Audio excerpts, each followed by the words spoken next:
Hi everybody, Jack Benedict here with IUP Football, and welcome to the Coach Curt Cignetti Show as we talk about Lock Haven's game last week and Mercyhurst coming up for this week. Coach, good to have you with us again for another week. We're going to talk about a ball game that you won on the road 21-16. A lot of different angles on this particular game, but I think you had said, and we thought about it, a win is a win is a win, right?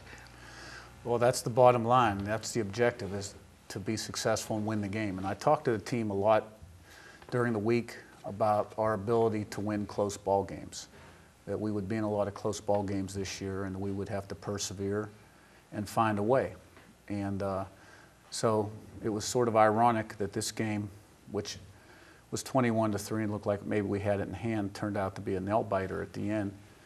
And I think in the long run, this week, it's going to be a positive for our football team, that they were in a challenge like that, and that our defense responded like they did at the end of the game, and we were able to win the ball game. So to me, it's another learning lesson, should add to our confidence, and get ready for this one. Yeah, well, the timing, I would think, would be just about right from the standpoint of coming off a game like Kutztown.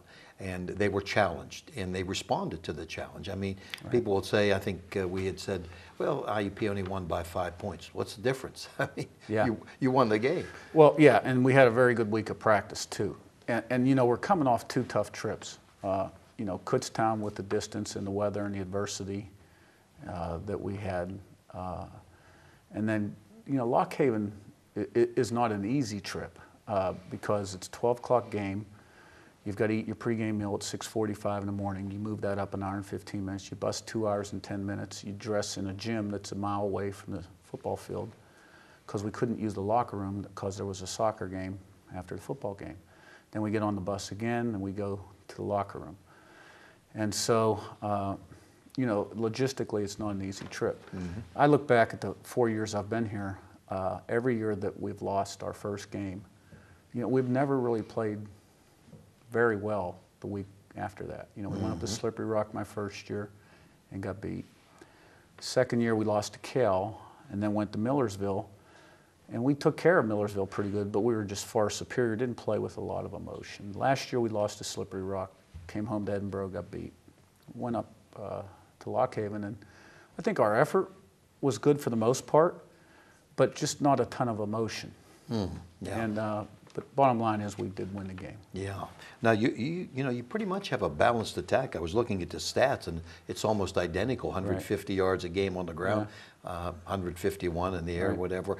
You're always looking for a balanced attack, aren't you? But you had to be happy. I know you tried to establish the run at the beginning, and Luigi gave you over 100 yards. You got a nice effort also out of Chris Temple, too. Yeah, we sure did. Our 2 freshman running backs ran the ball well in the first half and put 2 scores on the board and connected in the passing game a little bit. I thought our line played well, and our blocking at receiver was good. I thought Drew Carswell did a great job down the field with his blocking. So, you know, we jumped up 14-0.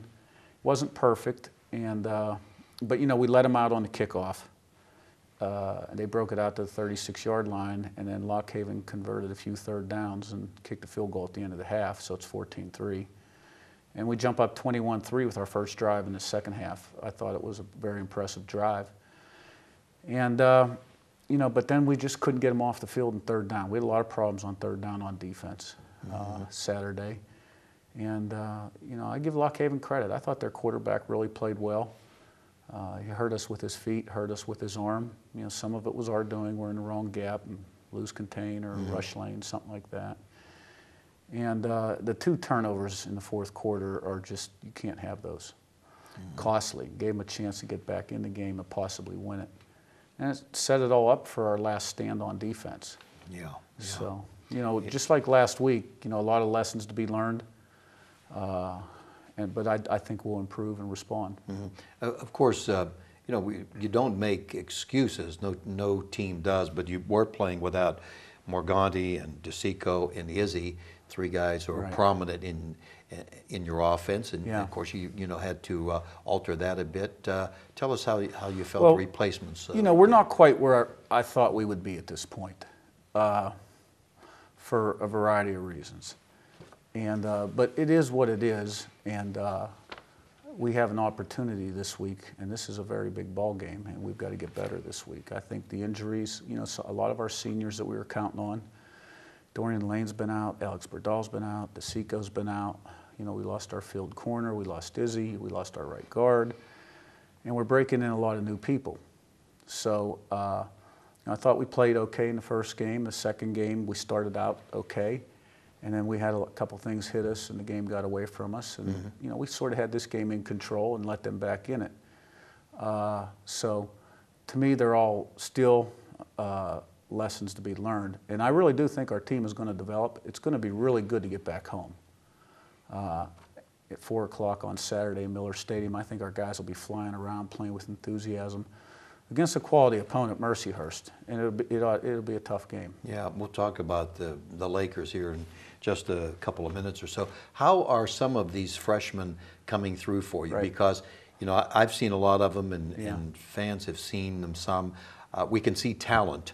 And how are they grading out for you on the whole? Well, we started 4 freshmen in the game. Of course, Luigi gained 120 yards at running back, and when he went out, another freshman came in, Chris Temple, and right. he gained about 80 yards. And they're both giving us everything they got, and they're playing well. At right guard, Tony Morgante was out, so Dan Charmo started, and he played extremely well. Alan Wright started at field corner, and you know, he wasn't really tested.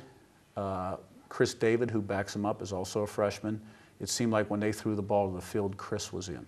I think it was just a coincidence. And of course, Takai Turner's been starting at the other safety position all year long. So I think we played 9 or 10 freshmen in this game, and you know, it's good news and it's bad news. But I tell you, they all have motors, they all play hard, and they're all helping us.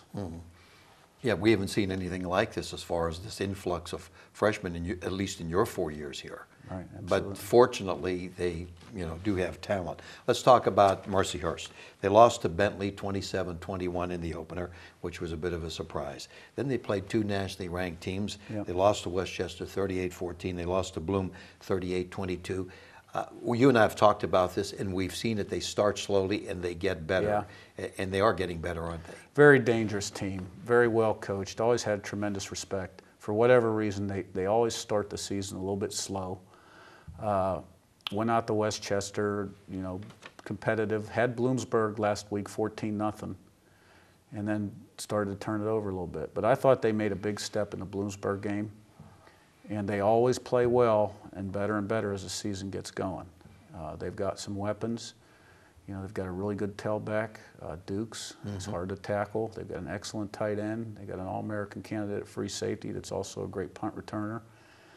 And you got to be ready for Mercyhurst, because they're always going to show you a couple things you haven't seen offensively, a couple tricks or gadgets, something like that. So it'll be a tough game. We'll have a great week of preparation. Our guys will be excited. We'll have a great week of preparation, I think. And I think we'll be really excited to play. Curt, they've been using 2 quarterbacks. Their statistics are about the same. How do you prepare for a team like that when, well, you know, you've got one guy in there and then another? Are they similar? Yeah, they're similar. Their scheme doesn't change. They ask them to do the same things. I think their quarterback position has been in a little bit of a state of flux. They're struggling a little bit. Both guys have had success and had some tough moments too. So I just hope that they don't get right against us. Yeah. You know, the one thing that the numbers that show up in statistics can mean something, and other times really they don't mean anything, but 6 interceptions in 3 games, a lot, isn't it? For us. For us, for IUP. Yeah, we've gone, you know, a season with only 5. I don't know if we've ever been over 10. So it's a little bit of a concern. My first year, we were first in the country in turnover ratio, and my second year, we were second. And last year, we were ranked pretty high. So we're not getting turnovers on defense right now, and we're turning the ball over too much on offense. And that's not characteristic of how we play. And so we got to clean that up. You know, we did a little better job with the penalties last week. Offensively, we only had 1. And on defense, you know, we had 3.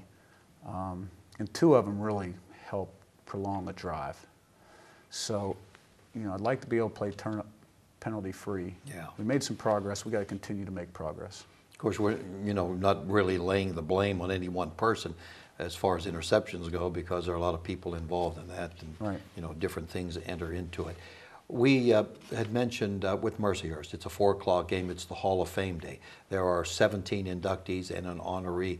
It's always a big day in athletics.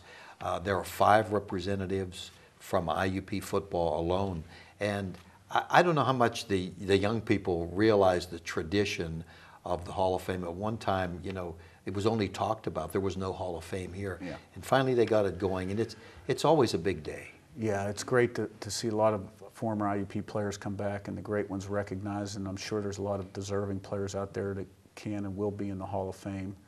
So it's great to see those people around the stadium. I suspect we'll have a really good crowd. It's a little later kickoff at 4 o'clock. And it ought to be a great day. And what will cap it off is if we play really well and come out on top. I think that's the bottom line right there. Absolutely. All right, Curt, good luck to you. Thanks, Jack. Yeah. That's Coach Cignetti as we get ready for Mercyhurst coming up. That'll be a 4 o'clock kickoff at Frank Cignetti Field and George P. Miller Stadium. So be sure to come on out and have a great day for IUP football, and we'll see you then, all right, with Coach Curt Cignetti for next week in IUP football. This is Jack Benedict, and we'll tell you next week. We'll be along and we'll review the Mercyhurst game and look forward to the rest of the season. We'll see you next time.